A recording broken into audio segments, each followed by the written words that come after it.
हमारे यहाँ जो बेरोजगारी है वो सबसे ज्यादा 15 से 29 साल के जो शिक्षित नौजवान हैं उनके बीच में है। तो वो शिक्षा भी प्राप्त कर लेते हैं लेकिन काम भी नहीं मिलता है, उनकी कैपेबिलिटी भी कम है, तो वो एंटरप्रेन्योर भी नहीं बन पाते हैं। तो वो मोबाइल फोन पे लगे रहेंगे या किसी इम्तिहान की तैयारी करते रहेंगे बार बार और फिर फ्रस्ट्रेटेड हो जाते हैं। और उनके जो पेरेंट्स हैं वो उनको कहते हैं कि भाई हमने इतना आपके ऊपर खर्च किया तो आप निकम्मे हो। तो पहले तो बच्चा फ्रस्ट्रेटेड है कि उसको काम नहीं मिल रहा, फिर पेरेंट्स उसको बोलेंगे तो और फ्रस्ट्रेशन हो जाता है। उसके चलते एक बिहार की स्टडी वो दिखाती है कि बच्चे ड्रग्स और ड्रिंकिंग में चले जाते हैं। अब ड्रग्स और ड्रिंकिंग कैसे करेंगे जब पैसा नहीं है, उनकी आमदनी नहीं, तो घर में छीना झपटी। और फिर उन बच्चों को पॉलिटिकल पार्टीज इस्तेमाल करती हैं अपने मैन पावर के तौर पे। हालांकि ये एक क्रेडिटेबल है कि हमारे पास इसरो है और वो रॉकेट भेजता है और हम सैटेलाइट वगैरह करते हैं, पर अगर आप देखें तो ये तो रूस ने और अमेरिका में 1950s और 1960s में किया। तो हम अभी भी जो टेक्नोलॉजी है स्पेस की उसमें करीब 50 साल पीछे है। 75 साल 75 साल नहीं, मतलब अगर उन्होंने 1950s में किया और ये 2025 है तो हम 75 साल पीछे हैं। नहीं, पर हमने भी रॉकेट वगैरह छोड़ने शुरू कर दिए थे 90s में, तो इसलिए मतलब अगर देखा जाए तो हम मतलब अभी भी बहुत पीछे हैं। अभी हमने आदमी को स्पेस में नहीं भेजा, हमने आदमी को मून पे नहीं भेजा है। अभी हमारा जो रॉकेट है वो लैंड किया था मून पे या मार्स गया है ना, तो वो सक्सेसफुल मिशन अभी हमारे कम हैं। नहीं, पर 50-60 साल की मतलब एक है। और क्योंकि टेक्नोलॉजी देखिए डेवलप होती रहती है, टेक्नोलॉजी कोई स्टैग्नेंट नहीं होती है। तो जब हम आगे बढ़ते हैं तो जो एडवांस कंट्रीज है वो और आगे चलते हैं। तो इसलिए हमको जब तक एक स्पेशल एफर्ट नहीं करेंगे जैसे चीन ने किया या और कुछ देशों ने किया, तब तक हम वो कैचअप नहीं करेंगे। तो इसलिए क्योंकि जब तक अच्छी शिक्षा नहीं होगी, हायर एजुकेशन अच्छी नहीं होगी, तो रिसर्च अच्छी नहीं होगी। तो हमें बॉटम अप अप्रोच करते हुए स्कूलों से अच्छी शिक्षा देते हुए ऊपर, तो हमें सबसे ज़्यादा तवज्जो देनी चाहिए अपनी शिक्षा पे, वो हम नहीं कर रहे। हमको देनी चाहिए तवज्जो हेल्थ पे, वो हम नहीं कर रहे। तो एक पेपर था मिड 80s का, उसमें उन्होंने कहा कि साउथ ईस्ट एशिया ने इतनी जल्दी कैसे बढ़त बना ली और भारत कैसे पीछे रह गया।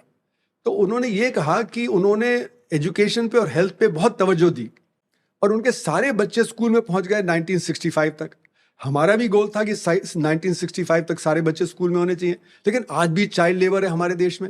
आज सब बच्चे नहीं, हालांकि ग्रोथ एनरोलमेंट रेशियो हमारा अच्छा है, लेकिन बहुत सारे बच्चे स्कूल नहीं जा पाते हैं या उनकी जो शिक्षा बहुत ही कमज़ोर है, जो कि एसर रिपोर्ट दिखा रही है। तो इसलिए हुआ क्या कि उन्होंने एजुकेशन और हेल्थ पे बहुत ध्यान दिया।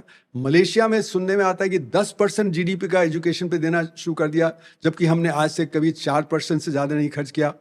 तो उसकी वजह से उनका लेबर बहुत प्रोडक्टिव हो गया, क्योंकि एजुकेशन और हेल्थ से ही लेबर की प्रोडक्टिविटी होती है। हमारा लेबर बीमार रहता है, उसकी शिक्षा नहीं है, उसके स्किल्स नहीं है, तो उसकी वजह से हमारा लेबर इतना प्रोडक्टिव नहीं है, इतना वो स्किल नहीं है। तो अभी जैसे प्लांट चाइना से आते हैं तो चाइनीज इंजीनियर्स को बुलाना पड़ता है, क्योंकि हमारे इंजीनियर्स उसको नहीं हैंडल कर पाते। तो बीच में अभी सरकार ने, क्योंकि जो डोकलाम वगैरह हुआ, तो फिर जो वो चाइनीज को जो वीज़ा देना कम कर दिया, उससे हमारी फैक्ट्रियाँ ठप होने लगी। तो हमारे फैक्ट्री ओनर्स कह रहे थे सरकार को कि भाई इनको वीज़ा दीजिए, नहीं तो हमारी फैक्ट्री नहीं पूरी तरह से काम कर पा रही। तो हमारे इंजीनियर्स भी जो अच्छे होते हैं वो विदेश चले जाते हैं, और जो बच जाते हैं वो इंडस्ट्री कहती है कि दे आर नॉट केपेबल। तो वजह क्या है? शिक्षा।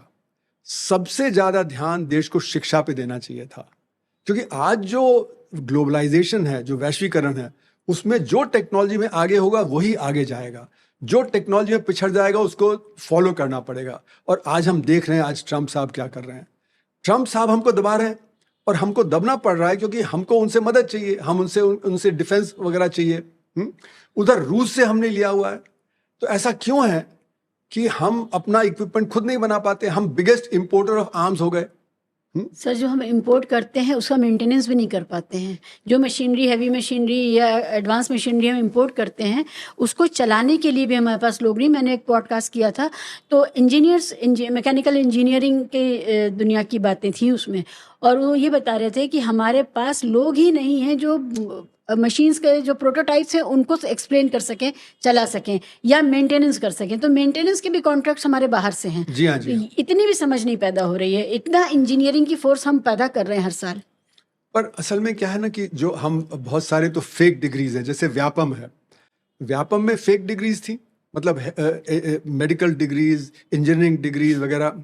तो एक तो शिक्षा की बहुत कमज़ोरी है, बहुत ही पुअर एजुकेशन है, दूसरा फिर फेक डिग्रीज हैं। तो इसलिए जो लोग कहते हैं कि हम इंजीनियरिंग करके आए हैं, मैनेजमेंट करके आए हैं, है ना, तो वो जो उनकी केबिलिटी कम है, फिर हमारे यहाँ जॉब क्रिएशन नहीं हो रहा। तो जॉब क्रिएशन कैसे होगा?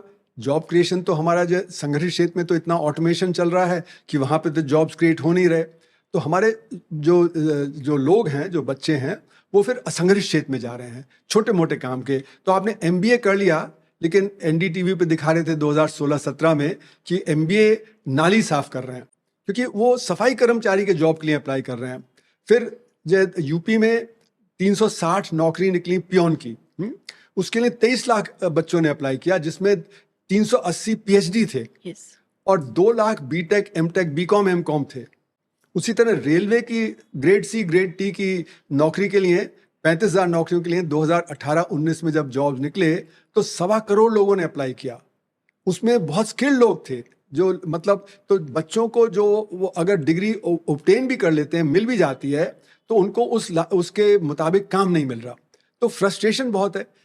तो इसलिए फिर वो झक मार के क्या है कि वो कुछ ना कुछ करेंगे। तो हमारे यहाँ जो बेरोजगारी है वो सबसे ज़्यादा 15 से 29 साल के जो शिक्षित नौजवान हैं उनके बीच में है।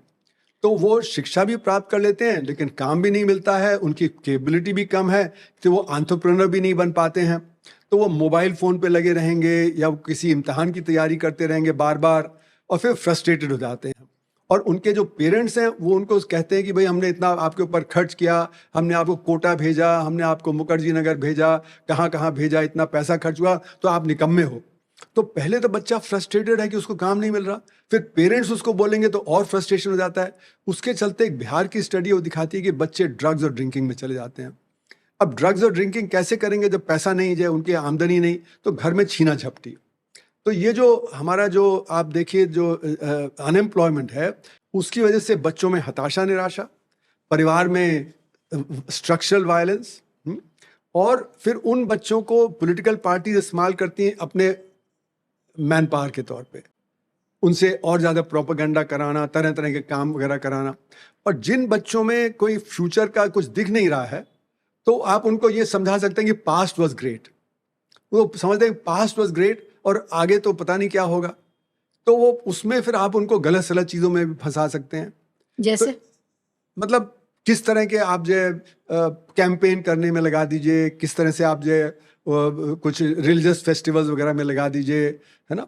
तो ये जो सारा जो एक समाज में एक सोशल प्रॉब्लम जो उठ खड़ी हुई हैं, उसके पीछे भी फ्रस्ट्रेशन है, अनएम्प्लॉयमेंट है, इन सब का बहुत रोल है। अगर बच्चों को जैसे उन्होंने डिग्री अच्छी पाई होती, कुछ एंटरप्रेन्योरशिप करते, कुछ काम करते, तो वो फिर इसमें इस तरह की चीज़ों में नहीं पड़ते।